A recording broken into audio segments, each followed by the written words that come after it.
Hello friends, it's Grace and welcome back to another video. Today I am going to be doing a review of The Justice of Kings by Richard Swan, which is released on February 22nd, 2022, and you will be seeing this video just a couple of days after that release date.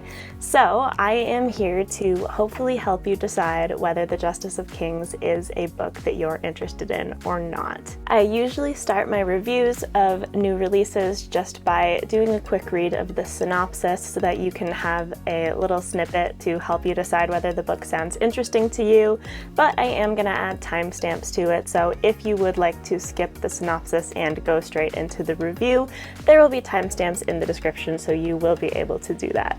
So, the synopsis says, The Justice of Kings, the first in a new epic fantasy trilogy, follows the tale of Sir Conrad von Valt, an emperor's justice, a detective, judge, and executioner all in one.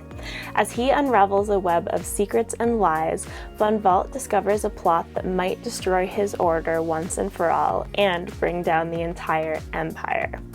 As an emperor's justice, Sir Conrad von Valt always has the last word. His duty is to uphold the law of the empire using whatever tools he has at his disposal, whether it's his blade, the arcane secrets passed down from justice to justice, or his wealth or knowledge of the laws of the empire. But usually his reputation as one of the most revered and hated justices is enough to get the job done. When von Valt investigates the murder of a noblewoman, he finds his authority being challenged like never before. As the simple case becomes more complex and convoluted, he begins to pull at the threads that unravel a conspiracy that could see an end to all justices and a beginning to lawless chaos across the empire. So that is what the synopsis says on Goodreads, and before we get into my review, I just want to say that I requested an ARC of this book on NetGalley, and Orbit Books so kindly approved me for that electronic ARC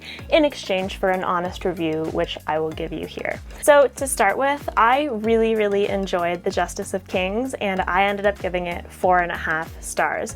So this review will be mostly positive, but I always try to be fair in my reviews, so I will always try to point out spots where things might not work for everyone or things that I didn't love as much, and just sort of even it out on the pros and cons side to decide what kind of audience, I hope that this book finds the proper audience, basically, is what I'm trying to say. And so I just want to start off by mentioning that this is a fantasy debut novel for Richard Swan, and I think that I did bear that in mind a little bit in my reading of it and in my rating. That's not to say that this book doesn't deserve the 4.5 stars that I gave it, because I did really enjoy it. However, I just wanted to mention that because I think that as a debut, this book is very impressive, and I think that Richard Swan already has a really well-honed writing style and craft, and I just think that that's awesome. One of the next things that I think is important to note about this book is that it is told in an interesting way. The story is told in first person from the perspective of Justice Sir Conrad von Valt's Justice Clerk, Helena, and this story is also being told from the future. So this is Helena as an old woman recalling her days with von Valt and recounting these stories to the reader. So that is the type of first-person perspective that you're being treated to here. And personally, I thought that this was a really interesting way to tell the story. I thought that it was well used because you have some allusions of things that are to come, like for example, an event will happen and Helena is able to give the commentary of, this would have been the last time we ever crossed paths with this person, or we wished that this was the last that we saw of this person, but it wouldn't be. And I didn't think that that was too heavy-handed. I liked the way that Richard Swan used that element because I thought that it did a good job of adding tension. But the reason that I want to mention this up front is because I know that that type of storytelling and even just the first person perspective isn't everyone's favorite. So I do think that it's important to know going into the book, even though I do think that it was well written and done well. And one thing that I can kind of compare it to is the Farseer trilogy by Robin Hobb, because you have that same style where you know that you're being told a story by someone from the future who has like survived this and is telling you about it. Now, my main pro that I want to talk about in regards to this book is how we unfold the ideas and morals and philosophies of justice throughout this book, because that really is the central theme. And so each of the characters play into that in different ways, but Sir Conrad von Valt as the Emperor's Justice and the main character that we follow, even if he's not our perspective, really is the centerpiece of this exploration of justice, because when we first meet him at the beginning of the book, you very quickly get a sense for the amount of authority that an Emperor's Justice has, the amount of rigorous training that they have had to go through, the amount of education, and all of this is dedicated to upholding the common law, ensuring that no one is above the law, and the idea that this is really what holds the empire together and holds the empire afloat, because it brings everyone onto equal playing field, and that is kind of the whole purpose of the law in this regard. But we also get to see that even Emperor's Justices can have a moral compass, so they don't just indiscriminately like dole out punishments. They are able to situationally evaluate and do what they think is best, and it really does start off already with a very interesting conversation about justice, and I don't want to go too much into how that develops throughout the book because I don't want to spoil anything, but as the mystery unravels itself in this book, it inevitably changes the perception and perspective of the characters, and there is kind of the idea of naively believing in justice versus kind of having the wool pulled out from over your eyes and seeing that there are some dark things going on in the world and that you may have to adjust your ideas of how to approach things. So at its heart, the real theme is that about the morals and the justice code, but that's not really what the plot of this book is. The plot follows a mystery, and it was mentioned in the synopsis that Helena, the clerk, and Sir Conrad von Valt and their other man, Bressinger, they arrive at this town and they find out that there has been a murder of a noblewoman, and they basically set out to solve this mystery. And this mystery ties things together throughout the book, but even though this mystery is a main focus, the mystery and the resolution of the mystery isn't really the point. This is a backdrop for the themes to play out on. And so I really liked that about it.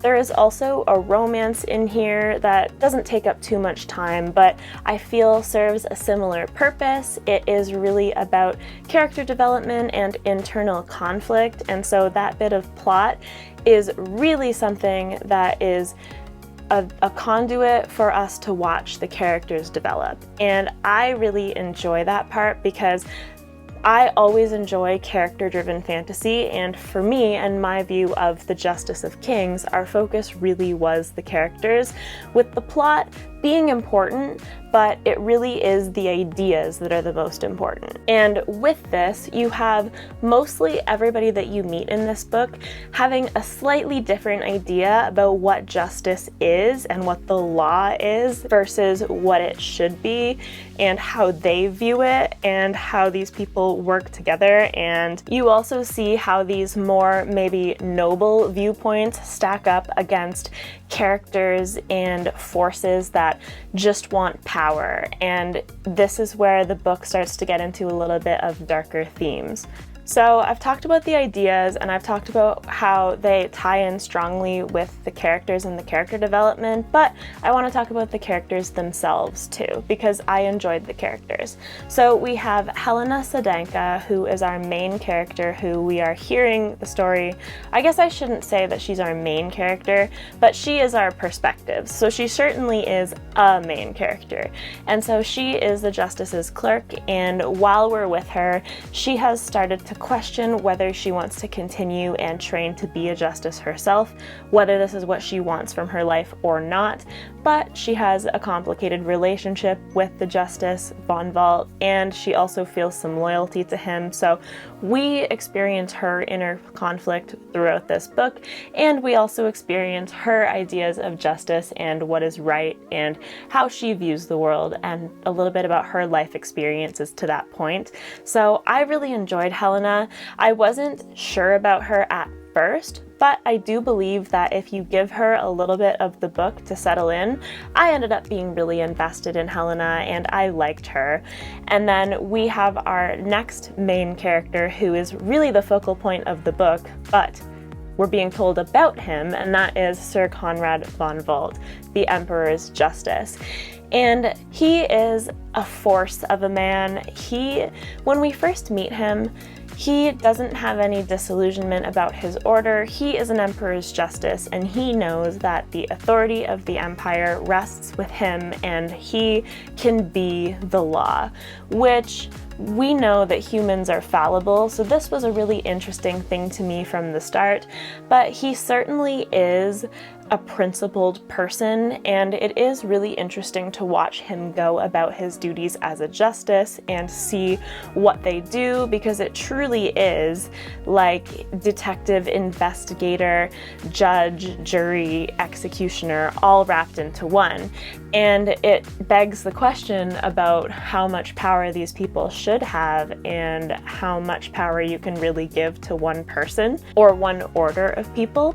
But he proves himself to be a complex person. He is definitely caring. He is a little bit stoic, but he does show his emotions.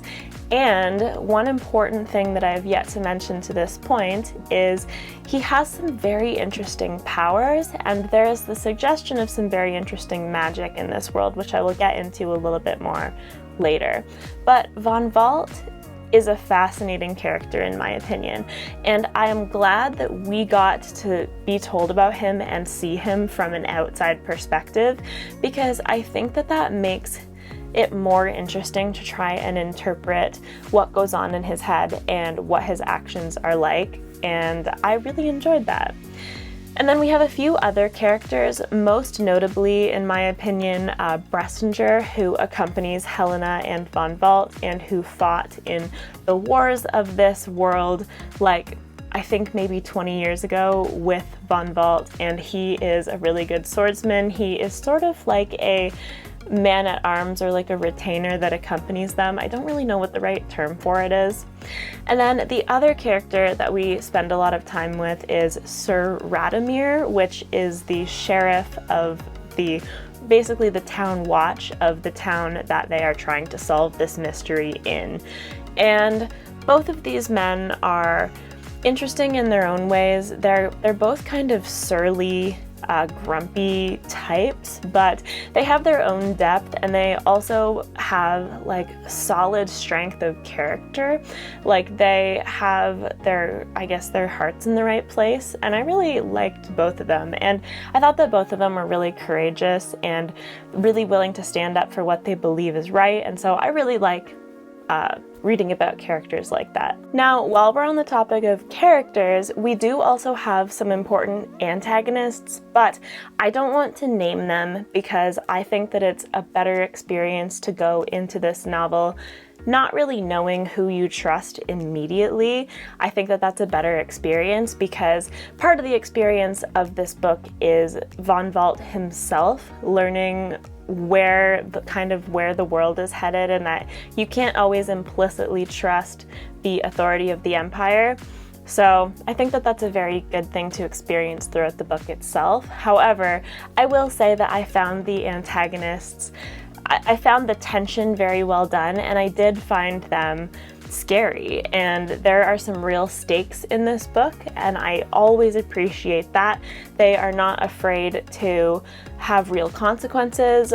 Richard Swan definitely committed, I will say. And once we get to the resolution of this book, we have faced off against the antagonists for this book, but there is the promise of a further developing story, and I am very interested to see where the second book takes it.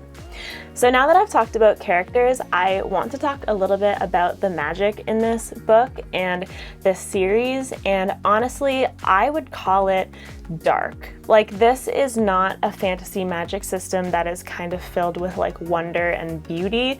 This falls a lot more on the dark and gritty side of things, but I liked it because I thought that it fit well, because the tone of this book, I wouldn't call it depressing, but it's also not hopeful. Like, it's not happy. It's almost kind of neutral, but it falls on the edge of something.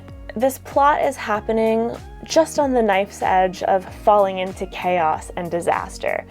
And I think that the magic system fits with that, because every emperor's justice who trains to become part of this order will develop a couple of powers.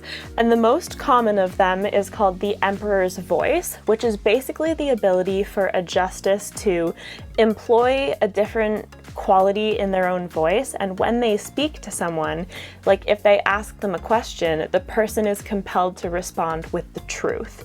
And so they can essentially question someone and know that, force them to tell the truth, basically. They can't force them to say whatever they want, but they can force them to speak and to say whatever they view to be fact. And then aside from that, there are other skills or other magics that different justices are good at, and I don't know whether I should say what Von Valtz is, because I don't remember how far into the book it's first mentioned, but it is rather morbid, but it was fascinating. And there are other justices who can, for example, speak to animals or read minds or other things like that. So there's some very cool like potential for magic that we really only scratched the surface of in this book. And I'm excited to see more of that, because I do find it to be a very cool magic. The one thing that isn't even necessarily a negative, but the one less positive thing that I want to talk about for this book is the pacing, because the way that I read this, it just so happened that there was one section that I read on one particular day that I didn't find particularly engaging, and it was early on in the book. It was from about 10 to 20%, and I was a little bit disappointed, but when I picked the book up again after that, it picked right up again, and I was super engaged with it, and it was just unlucky that I chose that point to stop. But there was that little part at the beginning, like 10% in, that I didn't find as interesting. And the other thing is that for portions of this book, I didn't exactly know where we were going.